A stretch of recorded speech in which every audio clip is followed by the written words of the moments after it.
The Presidential Task Force on Media Security says investigators are eyeing 4 motives in the assassination of radio broadcaster Juan Jumalon in Misamis Occidental early Sunday morning. The task force is a government body designated to inventory police cases related to violence against media workers and to further investigate unresolved cases, among others. In a radio interview, Presidential Task Force on Media Security Executive Director Undersecretary Paul Gutierrez does not enumerate the 4 motives but says it could either be a personal grudge, work-related, or politics-related based on the police's ongoing probe. According to Gutierrez, they recommended a review of previous episodes of Jumalon's program to investigators, but he also notes that based on information they gathered from colleagues in the industry, Jumalon was not known as a hard-hitting commentator.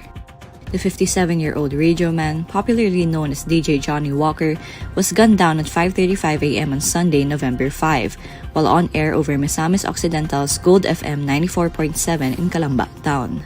President Bongbong Marcos condemned the killing and ordered the Philippine National Police to conduct a thorough investigation to swiftly bring the perpetrators to justice.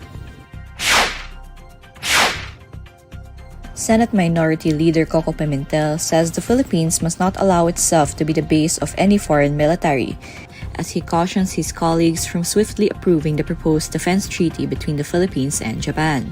His remark comes after Senate President Juan Miguel Zubiri said he believes they would have more than enough votes for the upper chamber's ratification of the Reciprocal Access Agreement, a military accord that would open up the country to Japanese soldiers to train with their Filipino counterparts.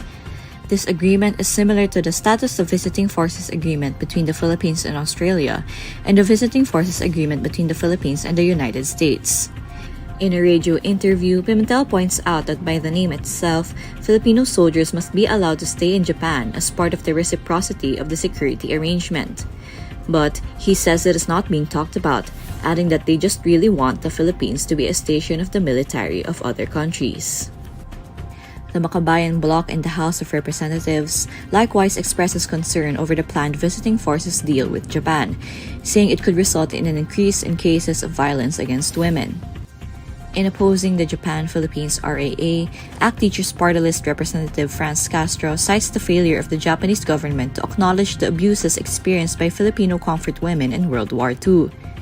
Gabriela Party List Representative Arlene Brosas says the Philippine government must pursue an independent foreign policy and prioritize the interests and welfare of the Filipino people, especially the victims of historical abuses.